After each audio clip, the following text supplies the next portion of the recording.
부에노스아이레스 공항에 도착을 했는데 캐나다 패스포트를 건네니까 영어로 대답을 해요. 나는 고향 해서 잠깐 하니까 제가 아르헨틴 영주권을 제가 내밀었습니다. 아직도 영주권을 가지고 있습니다.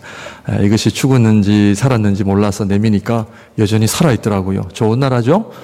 캐나다 같으면 뺏겼을 텐데 아르헨티나 영주권을 딱 내미니까 그제서야 스페니쉬로 비엔베니도와 까사, 집에 온 것을 환영합니다. 그렇게 얘기를 해요. 밴쿠버보다는 조금 좋지는 않지만 아주 화창한 날씨와 이 내추럴한 푸드 그리고 교통이 아주 잘 되어 있습니다. 그래서 100년 전부터 지하철을 타고 다녔고요. 이 문화, 그래서 오랜만에 고향에 온 그런 여러 가지 많은 것들을 만끽하며 지냈습니다. 그런데 왜 고향을 떠나야 할까요? 제가 이 자리에 서 있는 이유는 돈을 벌기 위해서 있는 것도 아니요, 여러분들을 즐겁게 해드리기 위해 있는 것도 아닙니다. 제 개인의 야망이나 욕심 때문에 있는 것도 아니라고 생각을 합니다. 제 자신이 즐겁고 제가 잘 살기 위해서라면 아마 저는 이 자리에 있지 않을 것 같습니다. 고향으로 돌아갈 겁니다. 고향은 언제나 우리를 반기고 언제나 우리를 따뜻하게 해주고 포근하게 해주기 때문에 그렇습니다. 여러분들 또한 이 자리에 계시는 이유가 아마 돈을 벌기 위해서도 아니요, 어떤 재미나 즐거움 때문에 계신 것도 아니라 생각합니다. 아마 이 자리에 계신 이유는 저와 여러분들과 똑같은 이유 하나, 그것은 바로 믿음 때문입니다. 이 자리에 저와 여러분들이 함께 예배를 드리고 함께 찬양을 하고 함께 고백을 하고 함께 있는 이유는 하나님을 향한 믿음 때문입니다. 이 믿음 때문에 고향을 떠나야 되고 가끔은 힘든 길도 가야 하고 믿음 때문에 내가 하기 싫은 일도 해야 하는 것이 믿음의 길이 아닌가 하는 생각을 해봅니다. 저희가 계속해서 아브라함의 믿음에 대해서 묵상하고 있습니다. 12장 1절에 갈대아 우르를 떠나라. 믿음은 떠나야 합니다. 하나님의 말씀대로 떠나니까 12장 경제 문제가 생겨났습니다. 이민 오셔서 혹시 경제 어려움을 당하신 분들이 계십니까? 그것은 하나님께서 여러분들을 향한 믿음의 여정을 가기 위한 손길임을 기억하십시오. 경제 문제 때문에 가나안을 벗어나는 일이 없도록 여러분들 경상도 사투리로 말하면 단디로, 그죠? 저도 요즘에도 알았어요. 단디로, 단디로 잘 조심해서 철저하게 경제 문제를 극복할 수 있는 믿음을 살아가는 여러분들이 되시기를 바랍니다. 지금도 경제 때문에 어려우십니까? 동일합니다. 믿음입니다. 13장에서는 롯과의 사람과의 어려움이 생겨납니다. 한국에 있었을 때는 사람들의 인정을 받고 사장님, 원장님 대접을 받았는데 이민을 와보니 대접도 없고 나를 무시하는 거예요. 다 사실 막리를 하지 않습니까? 막리를 하다 보니 뭐 서울대를 나왔는지 한국에서 사장을 했는지 다 모르잖아요. 사람에 대한 어려움이 생겨납니다. 부딪힙니다. 고향의 가족들 같지 않습니다. 상처받습니다. 힘듭니다. 왜 그럴까요? 믿음 때문에 그렇습니다. 믿음 때문에 그렇습니다. 14장에서는 아브라함이 자신의 종들을 데리고 국제전쟁을 했습니다. 롯을 구한 전쟁을 치릅니다. 보호막이 없었던 아브라함, 그래도 조카 살리려고 자기 집에 있던 318명을 데리고 전쟁합니다. 싸워 이깁니다.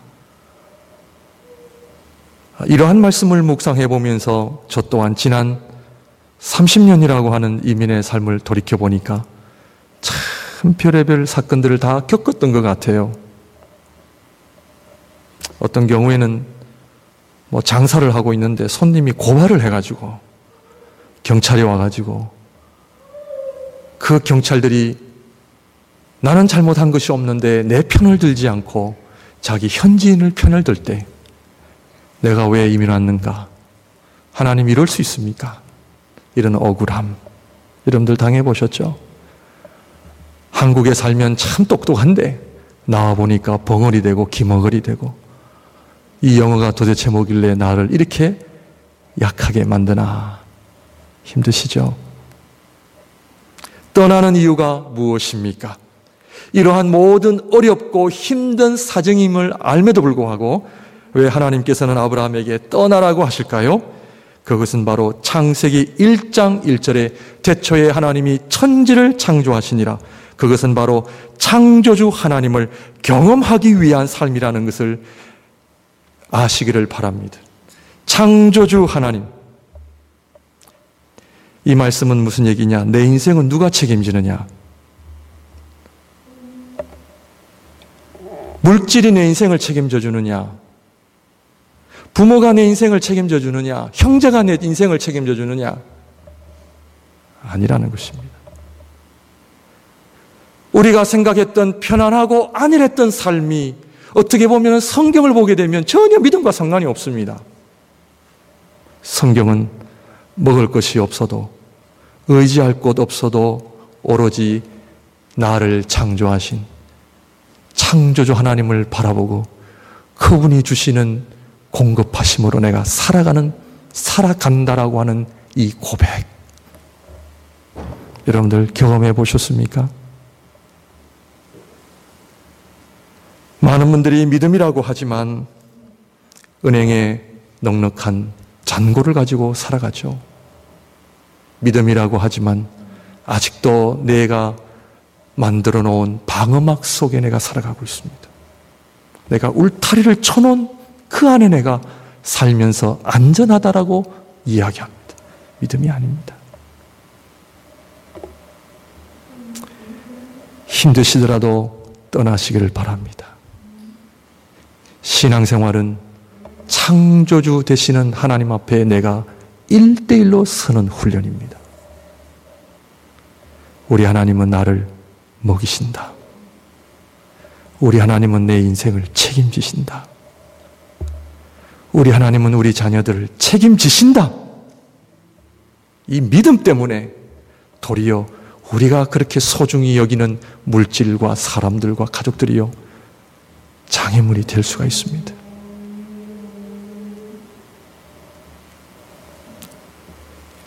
전지전능하신 하나님 앞에서는 훈련을 하시기를 바랍니다. 1955년에 프랜시스 셰퍼 박사 부부는 스위스 라브리의 공동체를 창설합니다. 아주 유명한 공동체입니다. 1955년에 이 라브리 공동체를 만든 동기가 뭐냐 하면 정말 하나님 앞에 내 모든 것을 다 내려놓고 하나님의 살아계심을 내가 경험한다. 이 부부가 다 내려놓고 스위스에 가서 산골짜기에다 공동체를 세웠습니다. 정말 하나님 살아계시는가? 먹을 것이 없습니다. 부부가 기도합니다. 엎드립니다. 우리를 먹이시는 하나님을 찬양합니다. 그런데요, 희한하게 그런 기도가 드리고 나면 밑에서 뚜벅뚜벅 사람들이 와서 음식을 갖다 놓고 자기들의 공급함을 다 채워주는 그런 일들이 일어난다는 거죠. 지금 세계 각국에 11군데가 라브리라는 곳이 세워졌고 한국에도 라브리 공동체가 세워졌습니다. 이 부부의 신앙, 믿음, 현대 사회 속에서 많은 사람들이 이야기하는 그 믿음. 근데요, 양파 껍질처럼 하나씩 하나씩 벗겨보면요, 거기에는 물질이 들어있고요, 다 내가 이 안전빵을 다 만들어 놓고 하나님을 의지한다라고 합니다. 하나님은 그거를 너무나 잘 아셔서 아브라함에게 떠나라, 떠나라. 내가 너와 함께 하겠다. 아멘이십니까? 글쎄, 이게 정말 돈이 없으면 살 수 있을까? 정말 이게 지금 가능할까?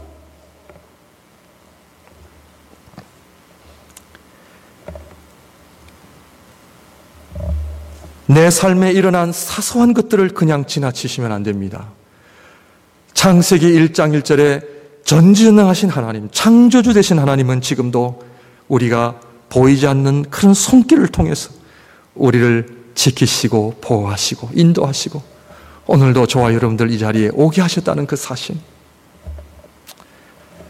기도하셔야 됩니다. 기도는 하나님의 손길을 경험하게 하거든요. 네.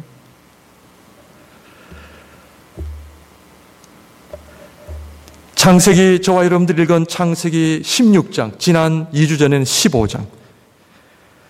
이 창조주 하나님께서 15장부터는 또 다른 모습으로 아브라함에게 다가오심을 알 수가 있습니다.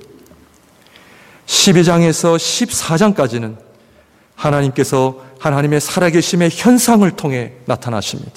하나님께서는 그들에게 살아계심을 보여주십니다. 간정을 주시고 은혜를 주십니다. 가나안 땅을 떠날 때에 애굽에서 바로의 집에 나타나서 바로에게 나타나서 재앙을 내리십니다. 롯이 떠날 때에 하나님이 나타나셔서 걱정하지 마라, 내가 너에게 복 주겠다 말씀하십니다. 14장은 롯을 구하러 갈 때에 그 국제전쟁에서 하나님은 이기게 하십니다. 하나님께서는 아브라함에게 눈에 드러난 간정과 축복으로 현상들을 통해 축복을 하십니다. 그런데 15장부터는 하나님께서 또 다른 차원의 믿음의 수준을 요구하십니다. 그것은 뭐냐? 현상 중심이 아니라 하나님 중심입니다. 믿음에는 축복을 받는 단계가 있고 하나님을 만나는 단계가 있습니다. 그런데 많은 사람들이 하나님을 만나는 것보다 복을 더 좋아합니다. 그래서 복이 오면 신앙생활을 열심히 하는데 복이 오지 않으면 신앙생활을 잘하지 않습니다. 먹고 배부를 때는 주님을 찾고 주님을 따르는데 십자가가 내 앞에 오면은 다 도망가고 피한다는 것입니다. 그러나 진정한 신앙생활은 복을 경험할 때가 아니라 하나님을 만날 때입니다. 하나님을 만난다고 하는 것은 하나님 중심으로 살아감을 의미합니다. 우리 사랑하는 성도님들, 아브라함의 그 믿음 12장에서 14장까지 나는 복을 구하는 사람인가? 나는 눈에 나타난 현상 중심으로 살아가는 믿음인가? 아니면 15장부터 하나님 중심으로 살아가는 신앙인인가? 이거를 점검하시기를 바랍니다. 어린아이에게는 하나님이 무조건 복을 주시잖아요. 부모님이 복을 주잖아요.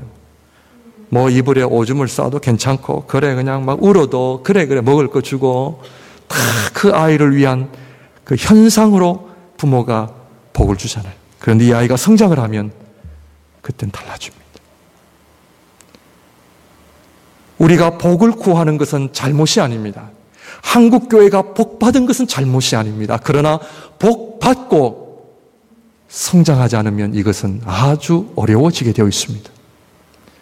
우리 사랑하는 성도님들, 복 받는 자리에서 하나님 중심으로 나아가시기를 바랍니다. 복을 추구하는 인생에서 하나님을 추구하는 인생이 되어지시기를 바랍니다. 왜냐하면요, 하나님 중심으로 살아가는 사람은요, 잘 되게 되어 있어요. 잘 되게 되어 있습니다. 하나님의 나라와 의를 위해 살아가는 사람은요, 잘 될 수밖에 없다라는 것을 성경은 이야기합니다. 그래서 오늘 저와 여러분들은 16장을 통해 다시 한번 하나님 중심의 신앙이 무엇인가? 첫 번째로 하나님은 기다리게 하십니다. 현상이 사라집니다. 하나님께서 숨어 계십니다. 지금 얼마 동안의 시간이 지났느냐? 3절을 보시게 되면 아브라함의 아내 사레가 그 여종 애굽 사람 하가를 데려다가 그 남편 아브라함에게 첩으로 준 때는 아브라함이 가나안 땅에 거주한 지 몇 년요? 10년.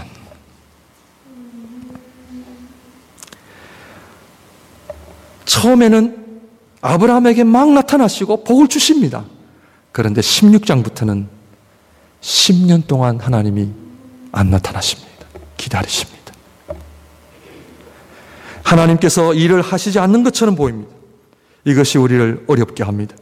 하나님의 사랑에 대한 의심이 일어납니다. 하나님은 정말 살아계시는가? 하나님은 우리 가정과 함께 하시는가라고 하는 의구심도 일어납니다. 왜냐하면 아브라함의 가정에서 아직도 해결되지 않는 문제가 있었습니다. 뭘까요? 아브라함 가정에 아직도 해결되지 않은 문제가 있습니다. 뭘까요? 자녀가 없는 겁니다. 그런데 자녀는 아브라함 때문에 못 낳았어요? 사라 때문에 못 낳았어요? 우리 가정이 오늘 이렇게 된 거는 아내 때문에 그래요? 남편 때문에 그래요? 오늘 16장의 본문에 근거를 하면 하갈과 동침하여 아들을 낳았기 때문에 누구의 문제로 봅니까? 사라의 문제입니다. 성경을 그렇게 보시면 당신이 문제야. 그래서 해결책으로 하갈을 내어놓습니다. 그런데 성경을 보시면 아브라함 사라만 아들이 없었던 것이 아니었습니다. 이삭과 리브가에도 자녀가 없었습니다. 야곱과 라헬에도 자녀가 없었습니다. 이것은 무엇을 의미하느냐? 왜 하나님께서 우리 가정에게 자녀를 안 주시느냐? 왜 하나님께서 우리 가정의 경제 문제를 아직도 해결해 주시지 않느냐? 왜 하나님은 우리 가정에 아직도 건강의 문제, 아직도 우리가 끌어안고 있는 그 문제를 해결하시지 않는 거야? 그것은 당신 때문이야, 누구 때문이야가 아니라 거기에는 하나님이 은혜를 주시고자 하는 놀라운 계획하심이 있다는 걸 알아야 돼요. 그걸 알아야 됩니다. 10년이 지나도 하나님은 여전히 그 자녀에 대한 응답이 없습니다. 하나님은 기다리십니다. 기다리게 하십니다. 기다려.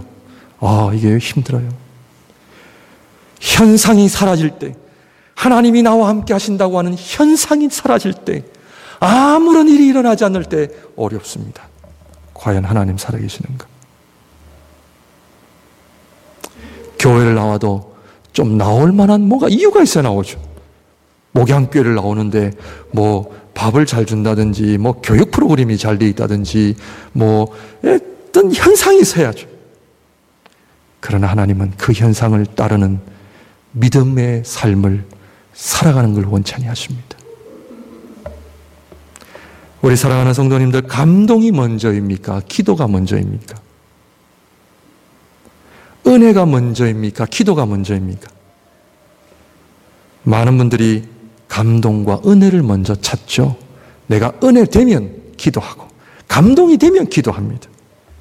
그러나 진정한 신앙인은 감동과 은혜가 먼저가 아니라 기도가 먼저입니다. 아무것이 나타나지 않아도 기도합니다. 아무런 어떤 변화가 없어도 기도합니다. 10년이라는 세월을 내가 그렇게 그 제목을 가지고 그렇게 내가 하나님 앞에 엎드리고 기도하고 그렇게 부르짖었는데 하나님은 여전히 가만히 계셔. 어떻게 해야 돼요? 기다려야 돼요. 좀 수준이 높아지죠? 수준이 높아집니다. 사라가 하나님의 약속을 받을 때까지 기다렸습니까? 아닙니다. 사람이 하나님에 대한 전적인 의지가 없으면 사람들은 그 현상을 만들기 시작합니다. 어떤 경우에는 우리가 하나님의 은혜도 조작을 하고요, 만듭니다. 이것을 하나님의 축복이라고도 합니다. 그래서 오늘 본문 말씀처럼 사라가 하루는 가만히 생각을 해보니 도저히 안 되겠다. 이거는 뭔가 수를 써야지 안 되겠다. 내가 하나님을 위해 뭔가를 좀 해야 되겠다. 오늘 이렇게 살아가는 신앙인들이 얼마나 많이 있습니까? 목사님, 왜 가만히 계세요? 왜 해야죠, 뭔가? 생각을 해보니 본인은 아이를 낳을 수 없지만 하갈이라는 여종은 아직도 낳을 수 있다는 걸 알고 제안을 합니다. 아브라함에게 하갈과 동침해라. 이때 바보 같은 남자들은 거부를 해야 되는데, 여보 무슨 말이요? 나는 일편단심 자기밖에 없는 사람인데. 얼씨구나 조치하고 달려들은 거죠. 아마 아브라함도 찬성을 하지 않았겠어요? 그래, 나도 그렇게 생각을 하고 있었어. 합의를 본 겁니다. 결과적으로 어떻게 되었습니까? 오늘 저와 여러분들이 읽은 하나님의 16장의 말씀을 통해 아브라함이 하갈과의 동침을 통하여 임신하고 아들을 낳고 하는, 이스마엘을 낳고 하는 과정 속에 4절 말씀에는 아브라함이 하갈과 동침하였더니 하갈이 임신하며 그가 자기의 임신함을 알고 그의 여주인을 어떻게 해요? 멸시. 5절 말씀, 사레가 아브라함에게 이르되 내가 받는 모욕, 멸시, 모욕. 6절, 아브라함이 사내에게 이르되 당신의 여종은 당신의 수중이 있으니 당신의 눈에 좋을 대로 그에게 행하라 하며 사레가 어떻게 했어요? 하갈을 학대하였더니 어떻게 했어요? 사라 앞에서 도망, 멸시, 모욕, 학대, 도망. 9절에는 기쁨이 없는 복종. 하나님께서 하갈에게 내 주인에게 돌아가 복종해라. 기쁨이 없는 복종. 오늘 우리가 하나님을 믿는다고 하는 하나님의 백성들이, 우리 스스로가 하나님의 일을 한다고 하는 우리가 하나님을 돕는다라고 하는 우리가 여전히 이 세상은 멸시와 모욕과 학대와 도망과 기쁨이 없는 복종으로 넘쳐나는 이 하나님의 백성들 안에 이런 어두운 모습들, 왜 일어날까요? 하나님을 모르기 때문입니다. 하나님을 기다리지 않기 때문입니다. 우리 교회 10명의 선교사를 파송합니다. 우리 교회 전체 예산의 얼마를 사용합니다. 선교를 위해 사용합니다. 그것이 잘못됐다는 이야기가 아닙니다. 오늘 성경은, 믿음은 무엇인가? 믿음은 철저하게 하나님께서 우리에게 말씀하시는 것에 대한 순종입니다. 내가 하고 싶은 것을 하는 것이 아닙니다. 내가 원해서 하는 것이 아닙니다. 하나님의 말씀에 대한 철저한 순종. 어떻게 해야 되나요? 하나님 말씀에 귀를 기울여야 됩니다. 들어야 됩니다.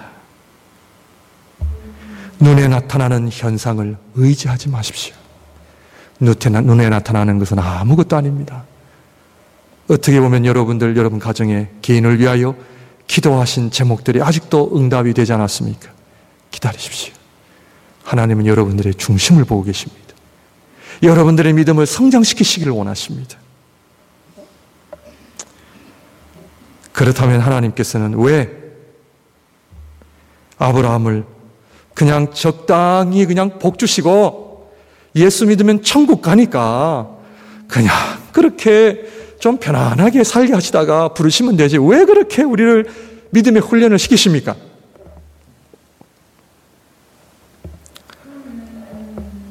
제가 고생을 했으니, 내가 어려움을 받았으니 당신들도 받아야 됩니다. 지금 이런 논리가 아닙니다. 죄송합니다만 제가 이민의 30년이라는 세월 속에서 하나님 앞에 깨달은 것은요, 아직도 깨달아야 할 것이 많지만 결국 내 자신을 하나님 앞에 깨트리기 위한 작업입니다. 내 자신이 깨어져야 그때 하나님의 말씀이 들려오는 겁니다. 그렇지 않으면 우리는 다 현상을 쫓아가는 인생들입니다. 내가 누군지 알아? 말로는 하지 않지만 내가 누군지 알아? 속으로 내가 이래봬도 이런 사람이거든?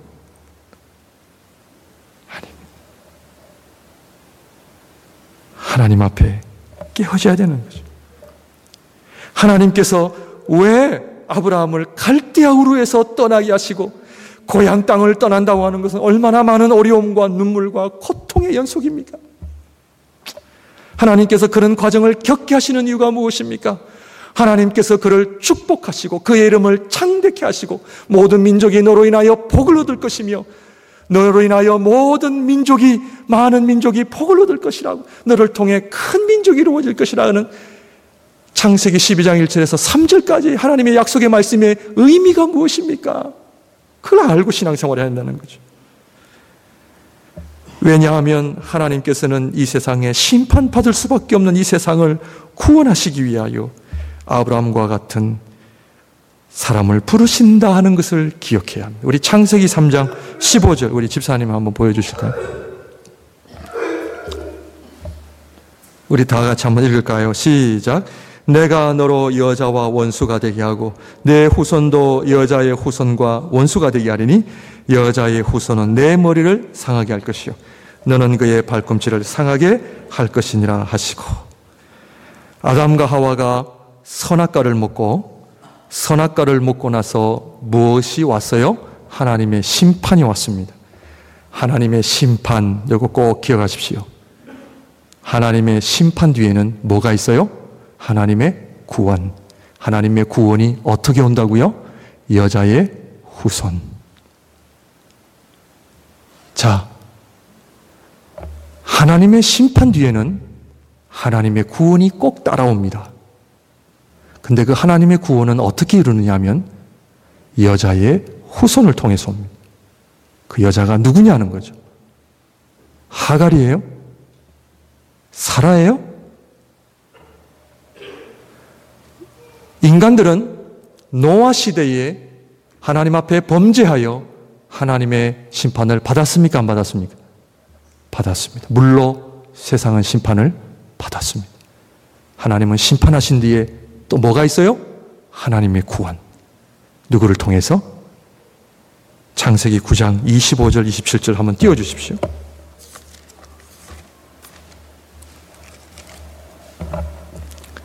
같이 읽습니다. 시작.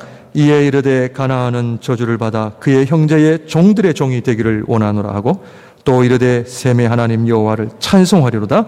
가나안은 셈의 종이 되고 하나님이 야벳을 창대하게 하사 셈의 장막에 거하게 하시고 가나안은 그의 종이 되게 하시기를 원하노라 하였더라. 하나님께서는 노아를 통해 물로 세상을 심판하시고 그 다음에 내가 또 구원을 하겠는데 누구를 통해서 구원하겠냐면 셈의 후손입니다. 창세기 3장 15절에는 여인의 후손이 누구의 후손이라고 조금 더 구체적으로 언급을 하고 있습니다. 누구예요? 셈의 자손입니다. 11장 10절을 보게 되면 셈의 족보는 이러하니라. 창세기 11장 10절에 셈의 족보는 이러하니라 라고 이야기하는 이유가 뭐냐면 11장 10절 전에 어떤 사건이 나옵니까? 바벨탑 사건이 나옵니다. 바벨탑 사건은 뭡니까? 심판입니다. 창세기의 구도를 보게 되면 하나님의 심판, 하나님의 구원, 하나님의 구원은 여자의 후손을 통해 그 여자의 후손이 셈의 자손이요, 셈의 자손은 결국 창세기 11장 10절에서 이야기하는 셈의 족보를 이야기하는 이유가 뭐냐면 아브라함을 이야기한 목적으로 이야기하는 겁니다. 하나님께서 왜 아브라함을 부르셨습니까? 이 세상은 심판을 받을 수밖에 없다. 심판을 피할 수 없는 이 세상을 구원하시기 위하여 하나님은 당신의 백성을 일으키십니다. 근데 그 아브라함이 누구라고요? 여자의 후손과 셈의 자손인 아브라함이라는 거죠. 모든 민족이 너로 인하여 복을 얻을 것이니라. 마태복음 1장 1절에 예수 그리스도는 누구의 자손이에요? 아브라함의 자손입니다. 저와 여러분들이 오늘 아브라함의 발자취를 따라가야 할 이유가 어디에 있느냐 하면 이 세상은 하나님의 심판을 피할 수 없습니다. 이 세상이 그렇게 좋으세요? 아닙니다.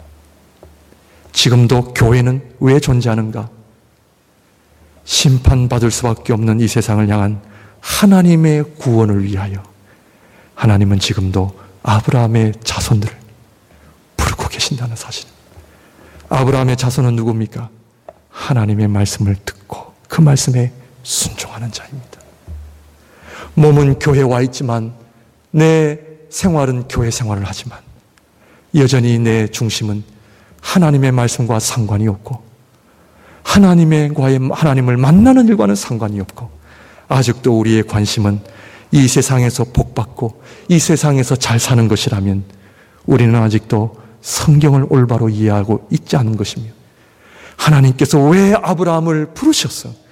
하나님이 그로 믿음의 조상으로 세우시며 아브라함을 통하여 큰 민족을 이루시겠다고 하는 하나님의 구원의 역사를 우리는 모르고 신앙생활하는 것입니다.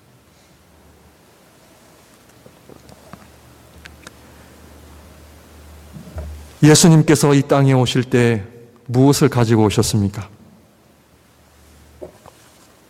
예수님께서 이 땅에 오실 때 무엇을 가지고 오셨어요? 좀 질문이 아주 애매모호하죠. 요한복음 1장 14절에 말씀이 육신이 되어 우리 가운데 거하심에 우리가 무엇을 보니? 하나님의 영광을 보니. 예수님이 이 땅에 오실 때 무엇을 가지고 오셨냐면 하나님의 영광을 가지고 오셨습니다. 저와 여러분들에게 하나님의 영광을 가지고 오셨습니다. 우리가 이 자리에 있는 이유는요, 하나님의 영광 때문에 있는 거예요. 이 세상의 영광? 아니에요. 많은 분들이 하나님의 영광을 보지 못하기 때문에 세상의 영광을 봅니다. 그래서 하나님, 우리 잘되게 해주세요. 우리 성공하게 해주세요. 물론 틀린 기도는 아니라고 이미 말씀을 드렸습니다. 신앙생활은 하나님의 영광을 봐야 됩니다. 아브라함은 하나님의 영광을 보았기 때문에 히브리서에 갈 바를 알지 못하고 어떻게 했어요? 하나님의 말씀에 순종했다고 했어요.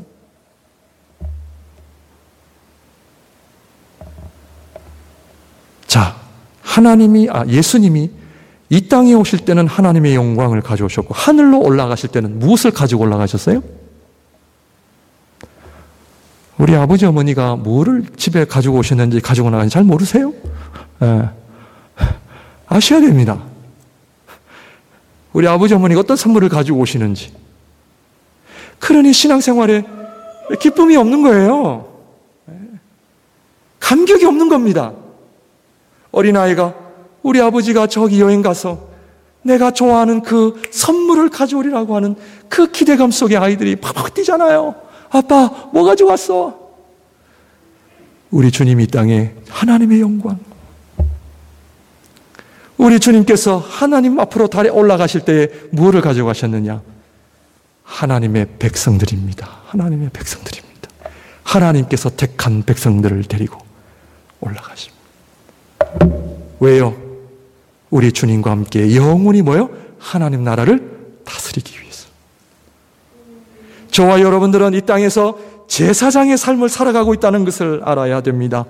하나님께서는 이 세상이 심판받을 수밖에 없는 이 세상에서 아브라함을 부르시고 아브라함의 후손들을 통하여 하나님의 백성을 삼으신 이유는 저와 여러분들을 이 땅에 하나님의 거룩한 제사장으로 만드셔서 하나님의 거룩한 제사장이 되어 예수님처럼 우리가 이 세상에 하나님의 영광을 가져갈 뿐만 아니라 많은 사람들을 될 수 있으면 하나님께로 데리고 하나님 나라에 들어갈 사명이 우리에게 있다는 것입니다.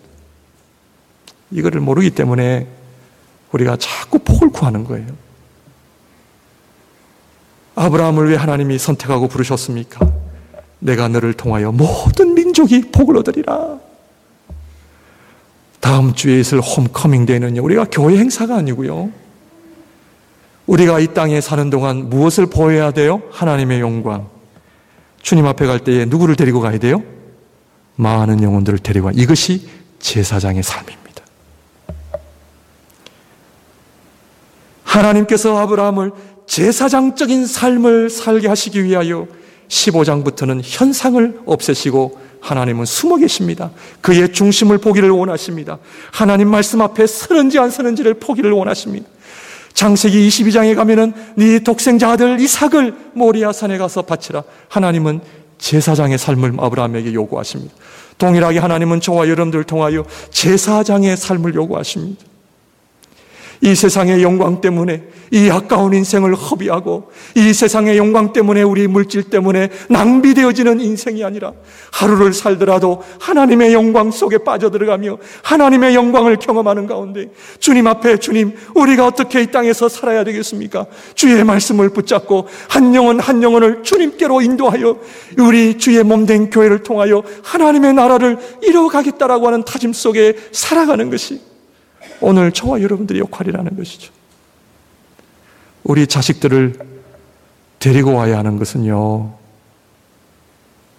목양교회 14년, 예수마을교회 6년, 저는 합하여 저희 교회 나이가 20년이라고 생각합니다. 20년 동안 뿌리를 내린 교회입니다. 이 뿌리 위에 우리 자녀들이 접목을 해야 됩니다. 왜냐하면 가정과 교회는 스피릿을 전수해야 됩니다.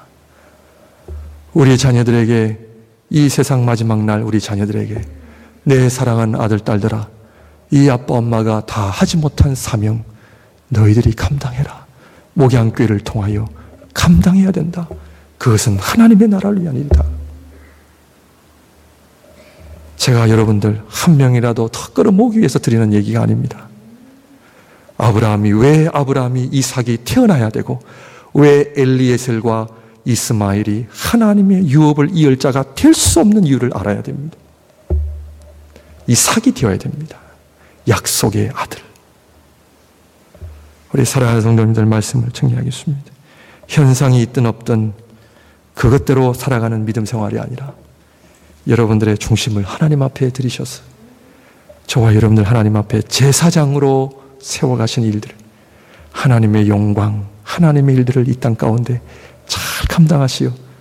이 세상은 어떤 세상이라고요? 요한계시록에 보면 이 세상은요 하나님의 심판입니다. 똑같은 이야기입니다. 성경은 똑같은 이야기입니다. 법대로 하지 않는 이 세상, 여러분들 한국 잘 보고 계시죠? 법대로 하지 않는 나라는요 심판입니다. 법대로 살지 않는 하나님의 백성들, 하나님 말씀대로 살지 않는 백성들, 우리가 늘 두렵고 떨리는 가운데 아브라함에게 하나님의 말씀에 순종하는 자로 세워서 하나님의 영광을 드러내며 많은 영적 자손들을 세우시기 위함이라는 사실을 깨닫고 하나님 앞에 제사장의 삶을 살아가시는 여러분들이 되시길 주님의 이름으로 축원드립니다. 기도하겠습니다.